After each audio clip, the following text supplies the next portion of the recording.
Think that when a politician does that, when they take the time and effort to get to know the community, when they visit the mosque, when they go, there was actually a report recently of a man who claimed, he said, I hated Muslims. John Dutcher will straight out tell you what he thought of Muslims. I actually hated Muslims. And he said that once he got neighbors who were Muslims and he interacted with them, he was in tears. And he said, I saw that. You saw that? Yeah, the women with their headdress on, I just would sneer at them.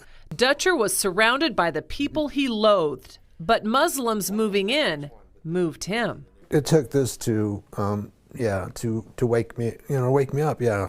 A change of heart for the man who didn't realize he had such a big heart. Yeah. His whole attitude changed, and now he's like their big brother. So for politicians, for anyone out there, if you take the effort and you go and you meet your neighbors, you go to the local mosque, and you'll see that there's so much more we have in common, so many unifying forces that we have. There's a lot of commonalities, Right. if people would focus on that and make that, it's so powerful, that human connection. And Islam by itself is so powerful. There's so much good there.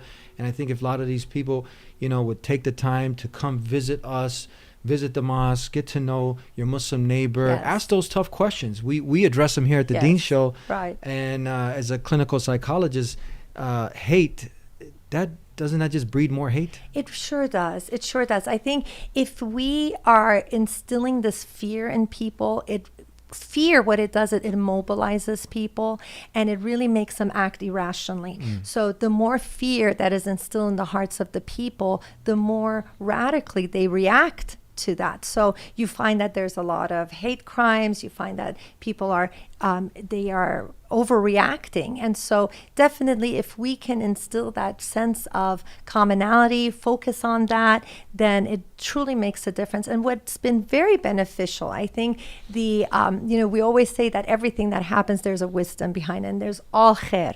And what has happened is that it has galvanized so many people, so many good-hearted non-Muslims to solidify and to join in solidarity with the Muslims. So I find that a lot of khair is coming out of all this. A lot of good is coming out. A lot of good is coming strong. out. That's what I'm saying. Look for the good. There are Yes. a lot of the people are coming out of the woodworks. Right, They're right. seeing a lot of injustices, a lot of this hate pointed towards the Muslims. Yes. And they're like, this is unjust, it's not right. And they're getting to know the Muslims. They're speaking. right. You saw the prayer, the Muslims were praying. Yes, that was beautiful. It's beautiful. And when you tune into the Dean Show and you really get to know what Islam is about, you have a different understanding, a totally different perspective.